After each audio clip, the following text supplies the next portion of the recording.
jeigu yra va, toks jau pripažinai, Jo.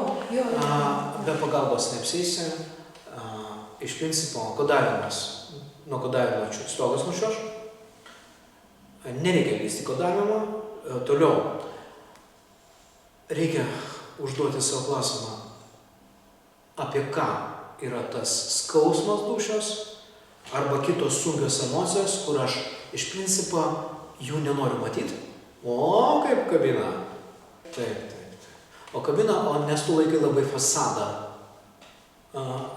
savo ir žmonėm, o už to fasado, kadangi yra nepripažinti išgyvenimą, jos reikia gesinti, tas išgyvenimo skausmą reikia gesinti su to.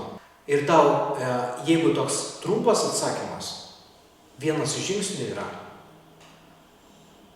bet man reikės tau duoti instruktažą labai rimtą, tai yra kaip pasitikti išgyvenimus pilnai ir pradėti skaudėti ir pradėti virpėti tame skausme, kad tai pradėtų rimti, nes mes dažnai bėgam nuo to, kaip jaučiamės, mes pasakojam, kad diena graži, aš gyvenu vis geriau ir geriau. Ir dalis fasado tavo, tu laikai fasadą pati savo, kad tik tai nepripažintum, kaip tu jautiesi. Yra tam tikros nepripažįstos tiesos, o kodėl tu negali prie jų prieiti? Todėl, kad dažnai mes esam nematymą ir arba eini pas išmintingus draugus, arba pas vedlius, kurie matys, kaip ant delno. Toliau. Ir sekantis elementas prie alkoholizmo yra būtina moteriai, būtina anoniminius lankyti. Nepadės niekada. Tai turi būti brolių ir seserų pagalba, viena neištemsi niekaip, net ir jeigu ateisi pas mane į terapiją. Neištemsi.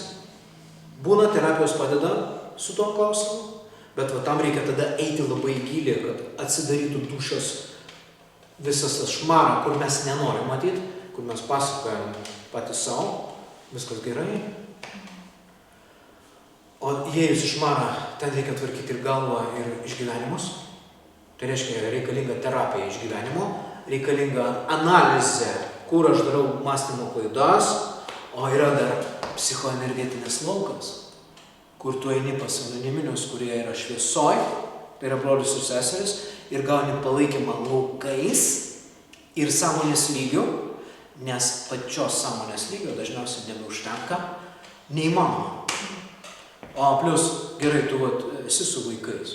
Vaikai turi tavo su mylimuoju buvusiu sąmonės lygį. Jie tave irgi išlaiko tam tikram lygiai.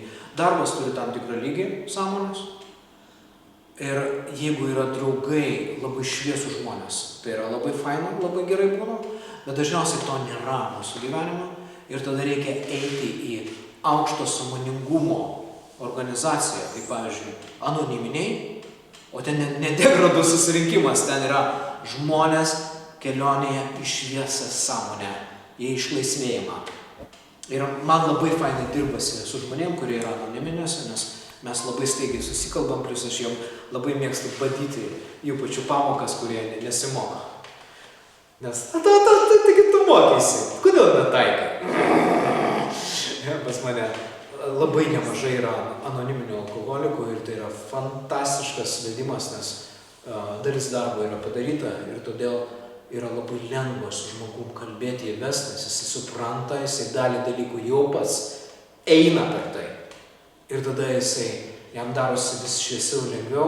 Ir tavo atveju visam gyvenimui anoniminių brolių ir seserų organizacija, kur nepabėgsi niekai, moteriai tai yra iš viso nesveikai pavojinga, nes yra tam tikras psichikos elementas, kad vyras gali nugrimsti į degradaciją ir ten iš ten išeiti. Moteriai labai sunku, nes yra tam tikri moteriškos psichikos ypatumai, kur tai yra dar didesnis pavojus, yra su tuo juokauti nevalia. Todėl paprastutės priemonės tavo atveju nesuveiks, tam reikia eiti gilį minimum, eiti į dvasingumą, o ten anonimėse yra dvasinė dalis. Ne visas dvasingumas tau padės. Kai kurie religiniai ir dvasiniai keliai gali duoti labai daug sąmonės šviesos ir tai padės. Bet tau reikia iš tikro nevaidinti laimingą, arba faina, o tapti. O tai yra du skirtingi dalykai. Tai, kad tu savo kalbėsi ir pasakosi, kad viskas čia gerai, nebus gerai. Ar rezonuoja kažkiek tai, ar aš kažkiek tai sakiau, tave graudina, matau tas klausimas, taip? Ir turi graudinti, vadinasi. Ir arba degraduok, apkabink save.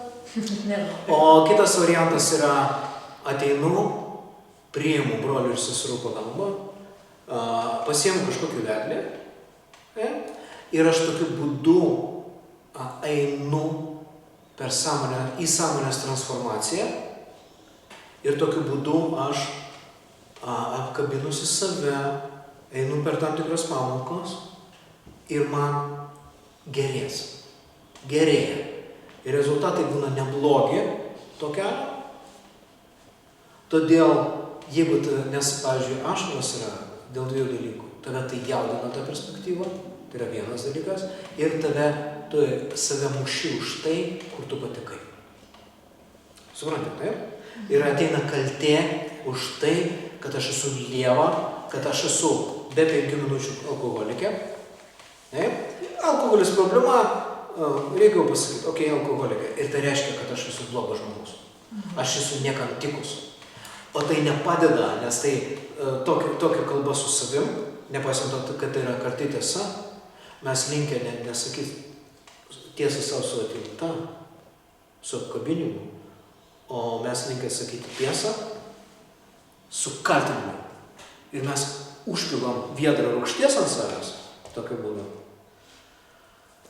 Ir apsipildytų tą visą rūgštį. Skaudį. Nu ir kas, kad tai tas? O skausmą galima kaip lengvai nuimti. Ir kaip fain. Ir kaip fain, kaip ne.